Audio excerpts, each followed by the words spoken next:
Okay, we're at the launch, loaded up. Got the old outboard today because we're gonna do some flat stuff, skinny water stuff. And yeah, small car parking for the wind since the launch was full, St. Patrick's Day. So let's go head out. So we just left the launch back there.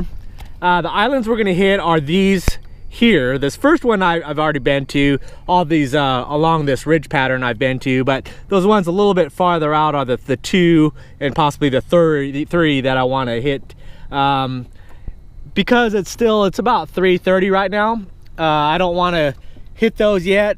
Fish tend to be a little bit more wary when the high sun like that, so I like to prospect later in the evening or early morning. So what I think I'll do is I'll go to my normal spot on the other side of those islands and run that flat, looking for barracuda for fun, but also to just scout out, see what flat stuff are working. Water's a little bit milky, so I don't think there's gonna be much there.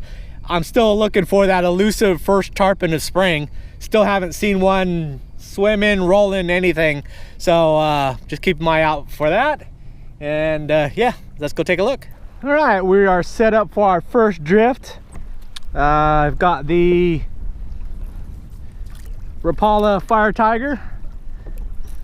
Kind of beat up, but still works. That's that 6 inches of trace. I went ahead and wired on a swivel so I could remove it easily and not have to retie the wire every time. I've got my little mushroom drop anchor set up with about 5 or 6 foot of rope to it, so I could just ease that over the side and drop it when I want to stop. I've got the push pole, but it's just hard pack bottom, so not the best for that. So we're just gonna keep drifting and looking for perfectly straight logs in the water. All right, there's one crossing over there. Oh, let's see if it comes after it. It's coming. Coming. Oh, that was a decent one too. There we go. That school of them.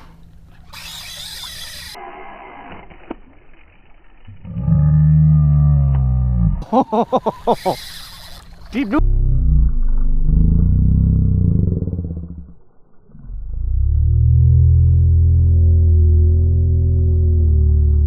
Oh.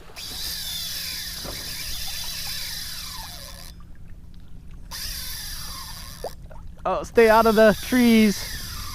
Stay out of those trees.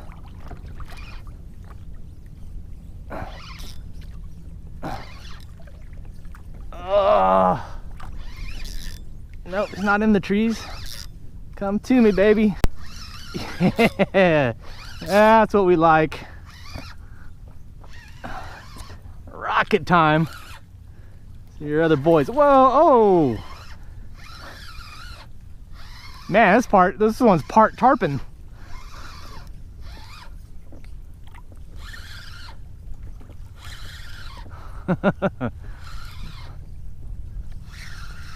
Oh, did it come off? Yep, lost them. That's okay. Totally worth it on that one.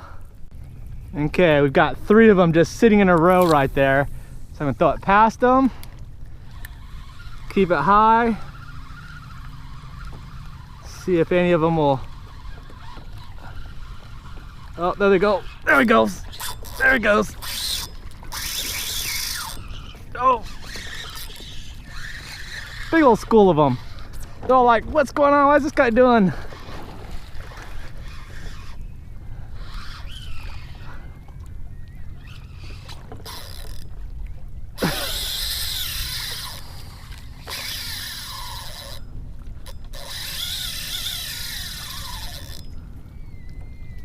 Just got to keep your rod tip high so it doesn't catch on the ground.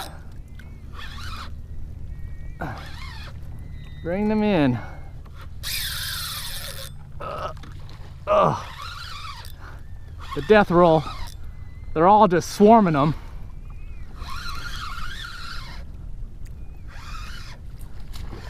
What was that? Come on. Your buddy did a way better job.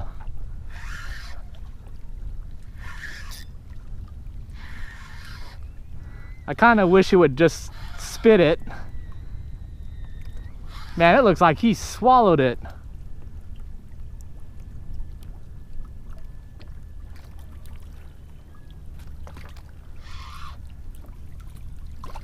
Oh, I don't want to lose this lure. I've got the wire on it, but and I really don't want to deal with trying to retrieve that lure. Oh, no, no, no, stay out of there. There you go. Oh, it's out. Oh, nice.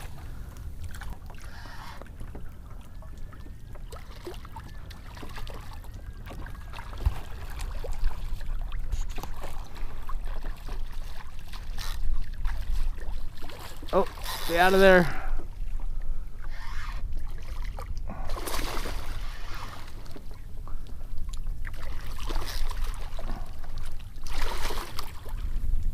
Oh, stay out of there. Man, he's got that thing in deep. Definitely want you tired out. All right, this part is not, oh no. This is not going to be the pleasurable part.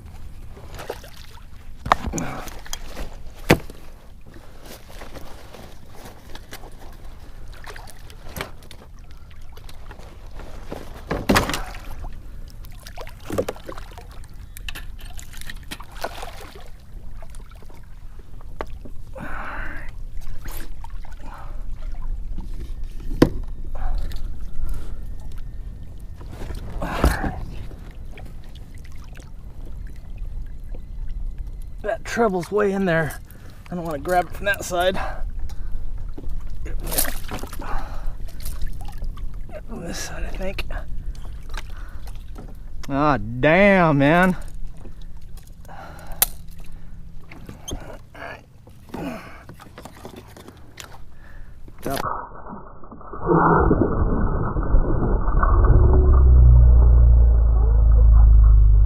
Oh.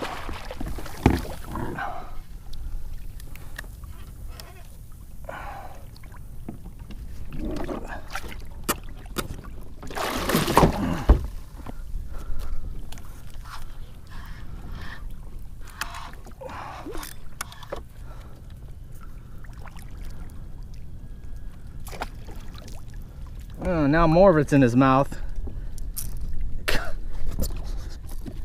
Oh, this is not good, not good.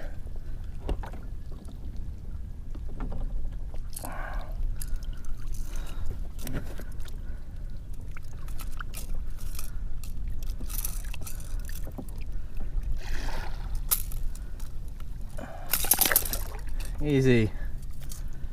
Trying to get it out. How am I gonna get it? Stop. I know. There we go. Wait, be gentle and they'll come out. Nice. There we go.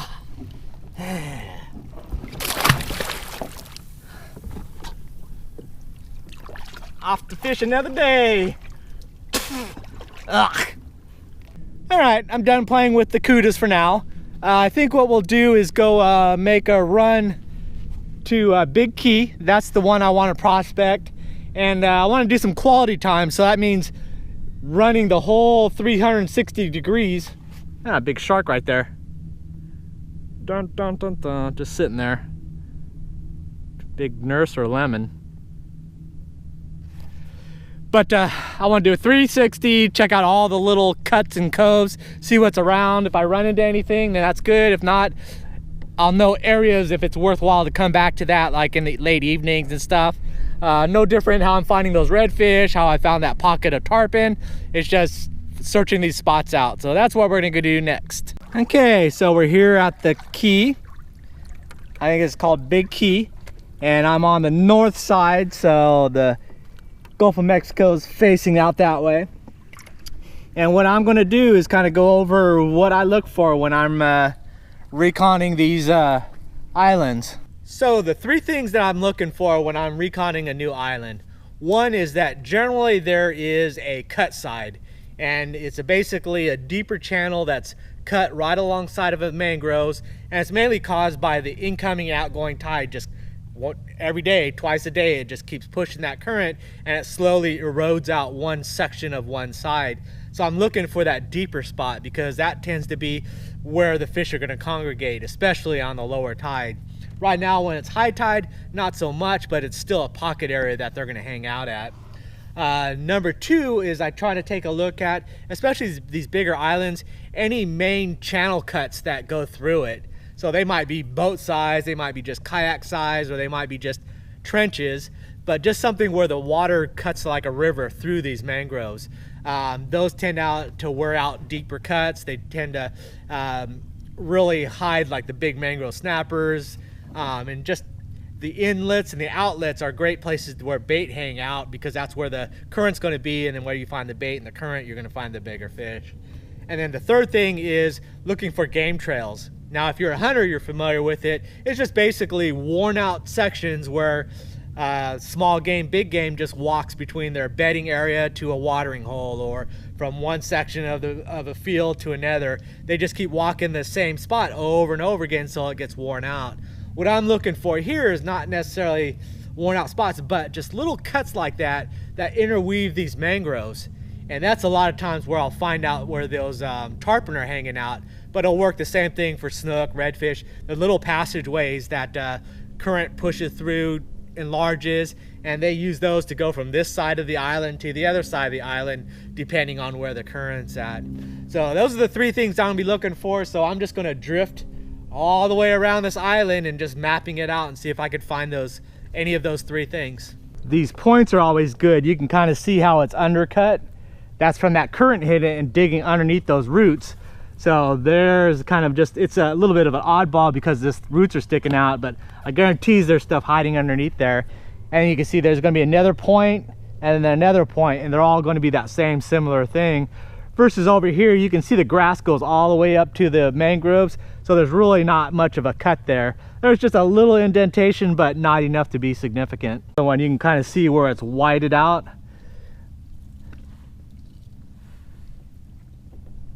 Deep cuts underneath there, and all those roots are just exposed, so it goes way underneath there. Partial cut here, you can see how it goes down and drops into this sandy area. There's a shark, yeah, shark in there. But this is a natural cut area from the current, as well as these spots get kind of worked up, just like that shark is running along that bottom. It wears it out just like a game trail. But so this one's not real significantly deep, but it is a general cut where fish are going to kind of coagulate there.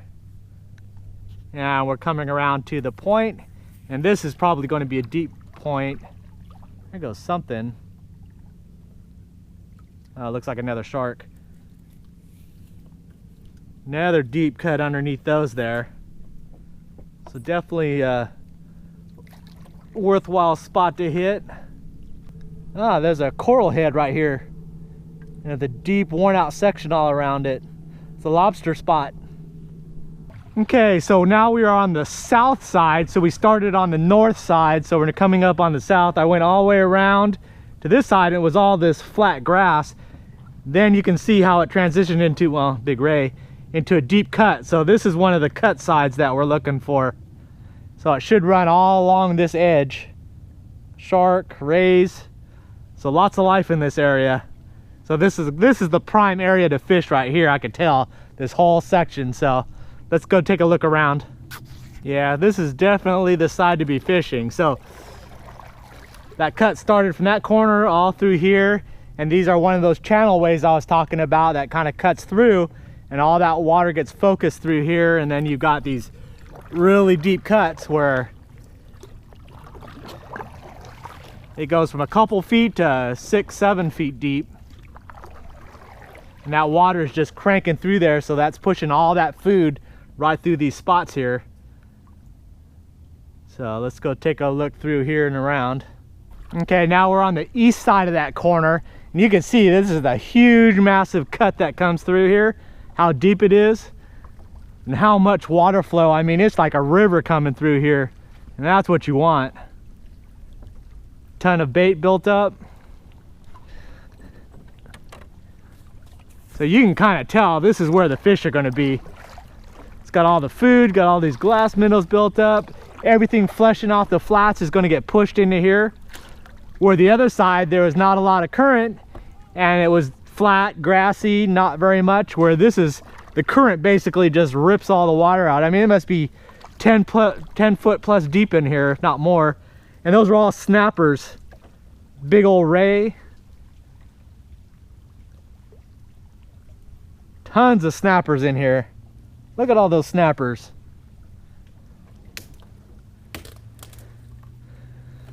Oh yeah, so good chunkers in there. They're just all feeding from whatever's in the current. Definitely the spot to be. So this is the east side, and you can see how it's all deep and cut because that current, like it's doing now, it's just ripping right into here, smashing into these and just digging out that sand. That's why you got all the hundreds of these rays all over the place. But that's why all these cuts are getting made, is just that current whacks in here and then cuts around along the edges of it and just digs it out. And that's where the fish are going to be. And you can basically see the line where that's cut out, and then it gets over there where it's darker. That's the seagrass moving all the way up to the mangroves because there's no current and it's shallow there and it's flat, calm. So you can tell where the depth is. Okay, so we're basically right back where we started from. This is the northeast corner. We just started right there. But as you can see, it's just that flat grass, no current. I mean, there is current, but not like what you saw in that corner over there where it's dug out, and you're not gonna find a lot of depth on this side because that's the area that's got worn through. These corners, like we just looked at earlier, will carry some, but not as much as that one corner over there. That's the money spot. Over there by that round tower, just to the right of that, there's some buildings, and you can kind of see the shoreline on this side. There's kind of a cut, but that's the pipe where I cast net all my call the bait shop, where I cast net on my pinfish before I go bridge fishing. So that's US 1 right there. So you're talking between a quarter mile, half a mile, and you're right at this spot with the deep spot facing it. So very easy within paddling distance, but yet boats won't come over here because it's surrounded by flats. They can't get to it, so it's extremely sheltered. All these snappers came up to say hi. There's some nice jumbo ones over there poking out, but this whole thing is just full of snappers. As soon as I came over here, they're all like getting nosy. Yeah, a couple of big chunkers. Hello, snappers. Man, look at more of them. There's a little cut right there that they're all just cycling from. It's just filling up with more and more. They're all just wanting to come take a look at me. This is another key that I just stopped off at, but here's one of those kind of game trails.